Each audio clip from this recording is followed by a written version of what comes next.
हमारे साथ तामुल किया है सफारी गार्डन ने। सफारी गार्डन सुएसर लाहौर। खबर शामिल करते हैं चूनिया से। पुलिस मुकाबला में 2 डाकू मारे गए। थाना सिटी की हदूद गांव ढोस के करीब मुबैना पुलिस मुकाबला।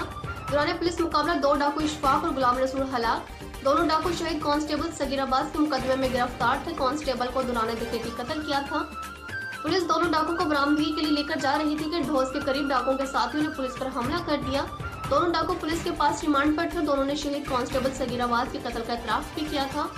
पुलिस और डाकुओं के दरमियान शदीद धुंध की वजह से 1 घंटा तक फायरिंग का तबादला हुआ। डाकुओं के साथ ही धुंध का फायदा उठाते हुए फरार हो गए। फरार डाकुओं की गिरफ्तारी के लिए जीपीओ कसूर की हिदायत पर टीमें तश्कील दे दी गई हैं। डाकू इशफाक और गुलाम रसूल आम आवाम के लिए खौफ की अलामत समझे जाते थे।